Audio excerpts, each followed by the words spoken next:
On December 25, 2020, a 63-year-old man named Anthony Quinn Warner drove his RV to Nashville, Tennessee's 2nd Avenue and woke up nearby residents with the sound of a robotic digital female voice coming from his RV, warning everyone around the vehicle to evacuate the area. All buildings in this area must be evacuated now. All buildings in this area must be evacuated now. If you can hear this message, evacuate now. If you can hear this message. Soon, the female voice repeatedly mentioned that the RV was going to detonate, and a little after 6 a.m., the voice became more and more insistent, announcing that the vehicle would detonate in 15 minutes. In the bodycam footage that was later released by the authorities, a group of Nashville police officers can be seen walking around the downtown area, urging any stragglers to evacuate for their own safety. So you're not doing anything wrong, okay? You're not in trouble, but there is something serious happening down the roadway. Go for 11. Okay? Do you mind going down to 2nd and Where do they need to go when they are evacuating? That's so weird. That's like something out of a movie. Like the purge? Yeah. Evacuate now. Watching the purge. Evacuate now. Stay clear of the vehicle. Stay clear of the vehicle.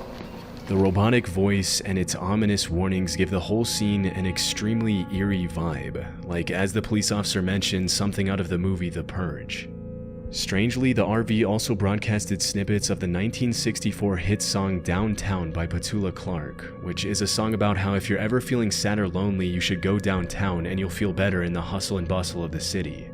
Unfortunately, the robotic voice wasn't bluffing, and just 15 minutes later, the RV detonated near the AT&T building, causing damage to more than 50 buildings and even collapsing a few of them with its massive blast radius. In the aftermath of the incident, the cops can be seen assessing the damage and moving nearby pedestrians to safety through bodycam footage that can only be described as apocalyptic. Second Broad. Commander 425, are you 10-4? He's in 4. Are you guys okay? Yeah. No, I guess. Where's your car? How you doing? Okay, go to your car. What's going on? 217, myself and 215 are all going around. Command, make sure all units are direct. There may be ammo in that vehicle. We don't need anybody coming up the 2nd Avenue exposed. You okay? Yeah, I'm good, man. I appreciate it. Even though the explosive inside the RV was extremely powerful, the cops managed to evacuate most of the nearby residents, and thankfully nobody outside the RV lost their lives. Although 3 people were injured and had to be hospitalized after the vehicle incident, the only person who lost his life was Anthony Warner himself, who was still inside the vehicle at the time of the detonation. After the incident, the authorities started digging deep into Anthony's past to figure out what could have caused him to do something so insane, and what they found was pretty disturbing. As it turned out, Warner was pretty much a paranoid loner obsessed with conspiracy theories about shape-shifting alien lizards that were trying to take over the world. It was also revealed that 16 months before the explosion, Warner's girlfriend had called the cops to report that Anthony had been building explosives inside the RV outside their home. Even more disturbingly, less than a week before Christmas, Warner's neighbor had reportedly asked him if Santa was going to bring him anything good for Christmas, to which Warner replied, "Oh yeah, Nashville and the world are never going to forget me."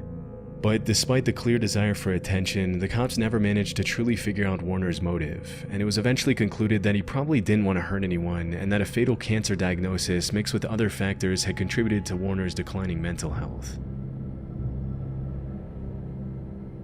On March 9, 2023, at around 12:30 p.m., an anonymous caller dialed 911 and told dispatchers that a man that had just run into a food market on Cleveland's Central Avenue was claiming that he had just been kidnapped. As soon as police arrived, they were able to talk to the alleged victim, and the jarring conversation was captured on one of the cops' body cams. I went over there to fix his busted pipe for his washing machine. Okay. And I was putting a water line for his ice for his refrigerator. And when I got downstairs, another dude came out. They had guns on me and they robbed me. I mean, they tied me up. They had plastic laying on the ground. Disturbingly, the zip ties and duct tape that were used in the kidnapping can still be seen on the man's body as he explains what happened to him. As the victim mentions to the cops, the perpetrators forced him into his own van, robbed him, and then held him for ransom before he managed to escape. So they put this on my face, They get me in my van, and they bring me over here. They turn the location up on my phone. One of the guys is in back with me.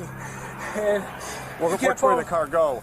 Huh? Where the car go? It was parked this way, and I ran all the way down here to here. We were parked right over there. They're parked at 49. What kind of car was it? It's my van. As the cops later found out, the main perpetrator was 51-year-old Ahmed Johnson, whom the victim had been in federal prison with at some point in his life.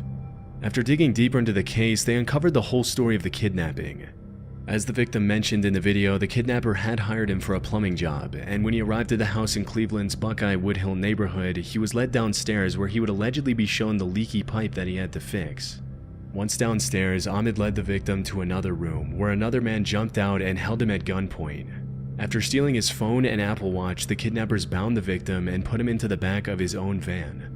As the perpetrators drove the van towards the city's central neighborhood, they made the victim call a friend and bring around $15,000 to a nearby gas station in exchange for his return. But as the van slowed down, the victim somehow managed to jump out and ran down East 49th Street.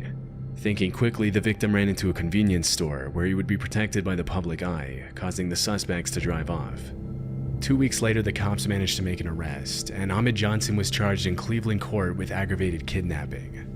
As of today, there have been no further updates to the case. On September 9, 2019, an Albuquerque Police Department officer saw a young man performing a traffic stop on a gray Nissan SUV. Strangely, the man wasn't dressed like a police officer at all. In fact, he was dressed as an ordinary citizen in jeans, a black polo, and an Air Force cap as he wrote down the driver's information. Sensing that something was off, the officer pulled the man aside to talk to him, and from the beginning, the man seemed a little on edge. You gotta talk to him for a minute.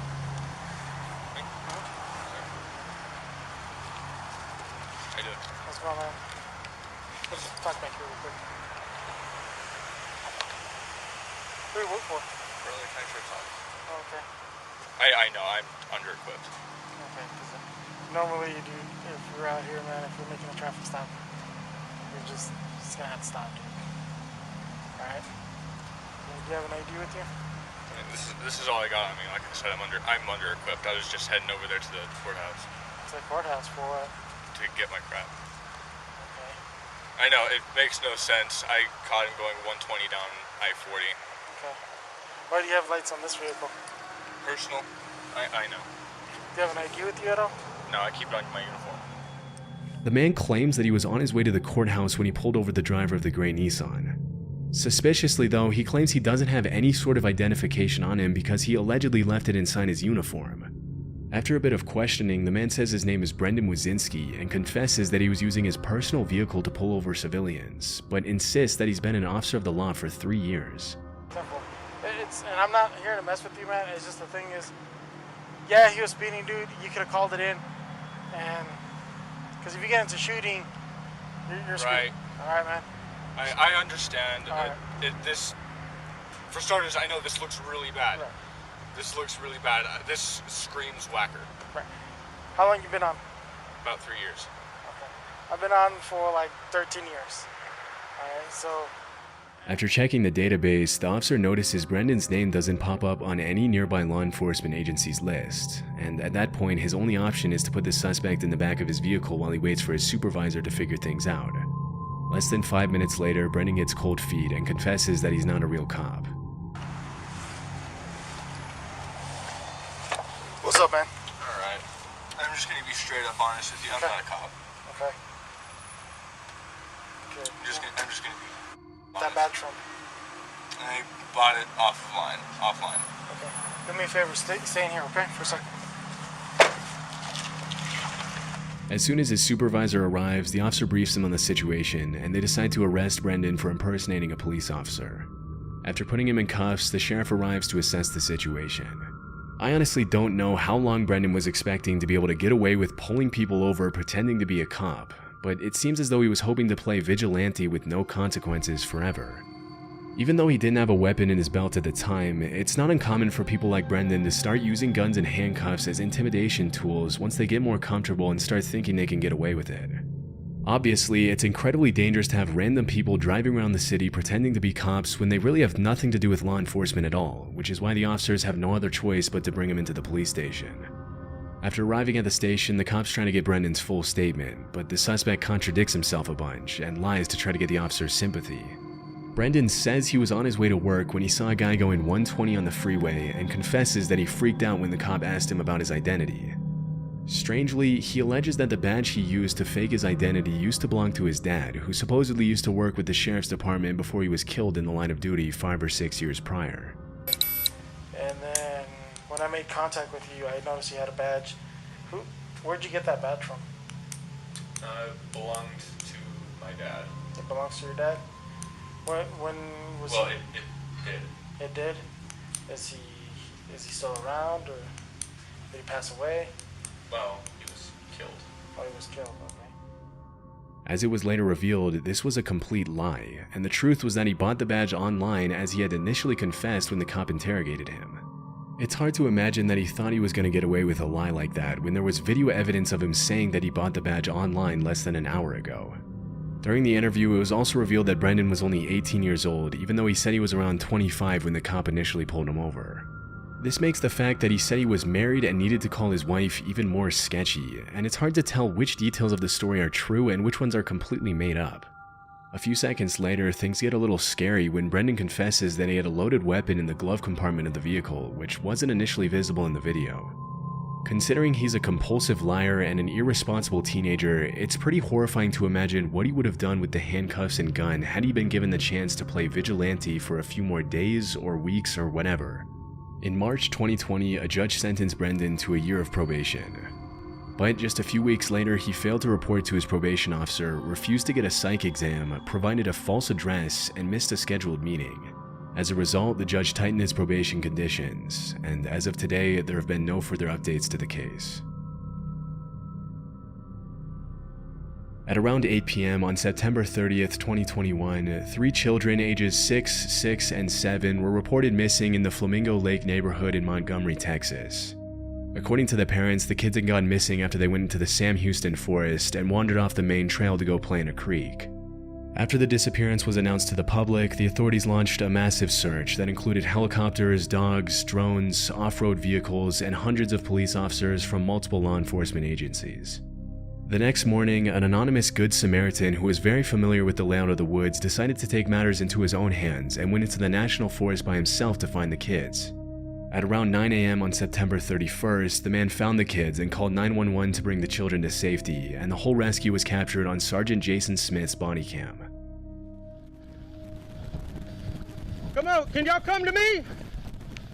Come to me. Yeah, come to me. There's an opening right here. Come on, kids, come to me. They wouldn't let me in over here last night, so I just took off around the back. I've been looking all night long. Yes, sir, I have all Jesus 3 is children. Good, ain't he? Ain't Jesus good? He's good. Kids, I'm the police. Are y'all ready to get out of the woods? Come on, buddy. Let's get out of here. You got cheeseburgers in your car? We're going to get something to eat. Okay? You want to hold my hand? We'll get out of here? Even though the kids were found just a little over a mile away from where they entered the woods, they'd still been lost for over 24 hours, and pretty understandably they were hungry. As it was later revealed, the kids had spent the night in the forest, sheltering themselves under a fallen tree until the volunteer came to rescue them, which is why they had leaves and branches in their hair in the footage. Here, let's pick this. Grab hold of that. There you go. You're really strong. Am I really strong? I don't think Lose your shoe? I got you. Even though they had spent the night with minimum shelter and hadn't had anything to eat for 24 hours, the children still seemed to be in pretty good spirits as Sergeant Smith escorted them out of the woods, and toward the end of the video he can be seen guiding them to the clearing where a bunch of cop cars sit waiting for them.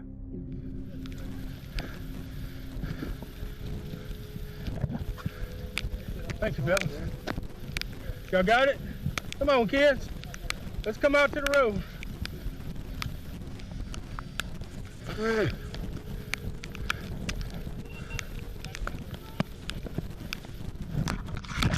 Whoa, good.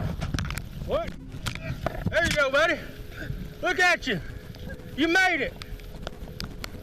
It's honestly pretty terrifying to think that if they hadn't been found then and there, the kids would have probably ended up succumbing to the elements. but thankfully they were able to get back home to their parents.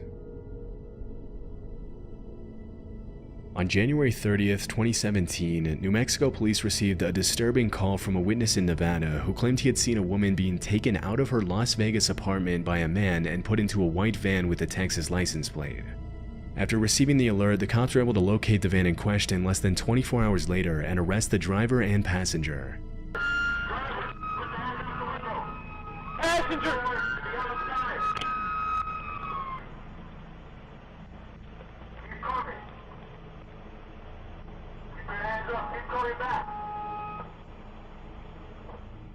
Once the suspects are out of the vehicle, the cops approach the white van, and that's when they find something incredibly disturbing.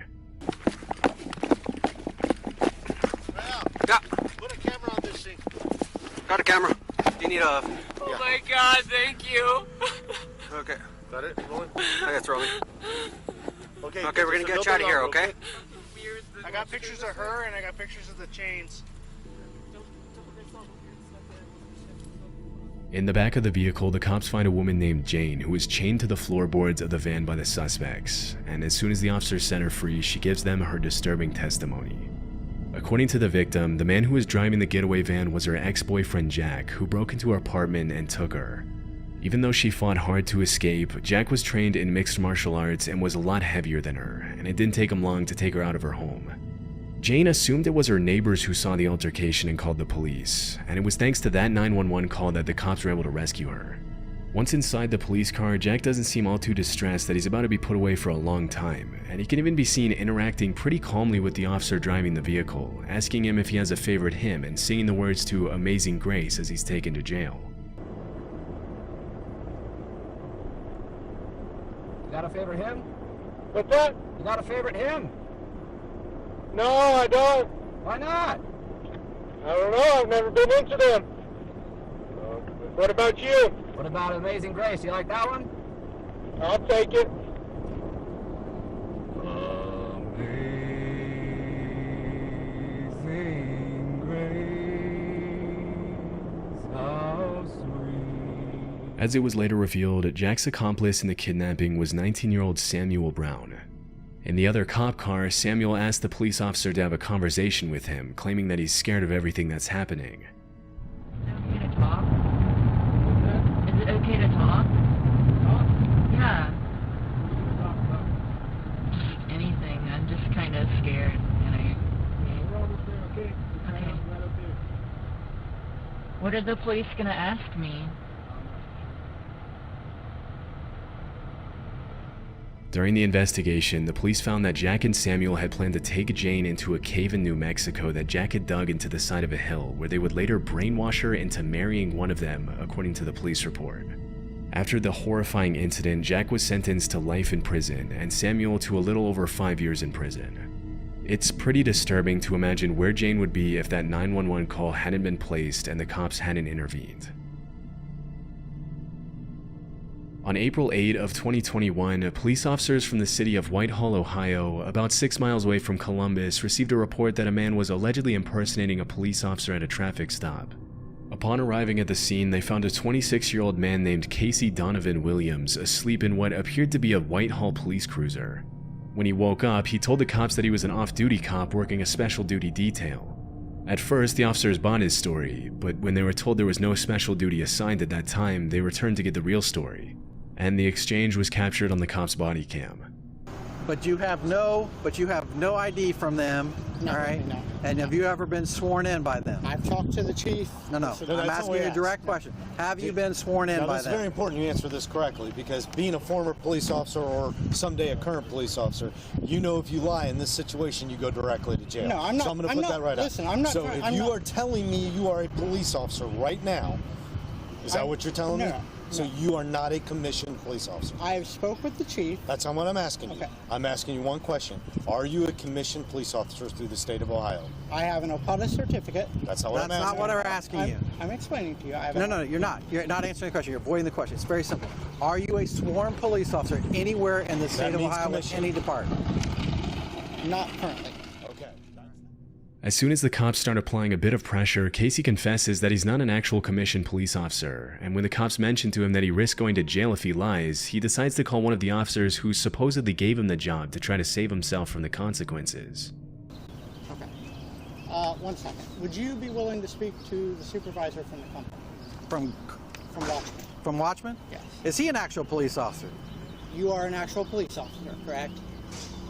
Okay. Okay. Yes, he is. Where are you commissioned at? It doesn't matter. He's not here doing anything. Yeah. I don't care if he's the superintendent of the State Highway Patrol. That's irrelevant to the situation. Even though he seems to have a pretty intricate series of excuses to justify his actions, the cops sense there's more to the story than Casey's letting on. After mentioning to the cops that he was just trying to make a little extra money by allegedly working for the Glenwood Police Department, he realizes his chances of getting out of an arrest are pretty slim, and that's when he resorts to asking the cops for mercy. That's all I was trying to do. Please do not. I'm asking you for courtesy, man to man. Please do not ruin my career. Please, please, please. I think you did that kind of on your. Throughout the exchange, it seems as if Casey either doesn't realize the severity of what he's doing, or he really thinks the cops are going to let him get away with showing a fake badge and even carrying a weapon while pretending to be an officer of the law. Still, things were about to get a whole lot worse for Casey, because after he was put in the real police officer's cruiser, the cops searched his vehicle and found a loaded AR-15 rifle, a tactical vest, a loaded handgun with 15 rounds of ammo, a taser, 2 pairs of handcuffs, and pepper spray. It's pretty disturbing to think of what could have happened if the cops hadn't arrested Casey then and there, because even though he didn't seem to have any bad intentions at first glance, Casey could have used the badge, vehicle, and weapons for some pretty nefarious purposes if he wanted to by simply convincing people he was a real police officer. From kidnapping to extortion and everything in between, a fake cop can be extremely dangerous. As it was later revealed, this wasn't the first time the suspect had gotten in trouble for trying to pull similar stunts. Although at one point he had been a corrections deputy at the Pickaway County Jail, he was forced to resign after trying to enforce his authority as an undercover cop at a fair when he hadn't been instructed to do so. After the incident in Whitehall, Casey was charged with impersonating a police officer, a 3rd-degree felony, and improper handling of a gun in a motor vehicle, a 4th-degree felony.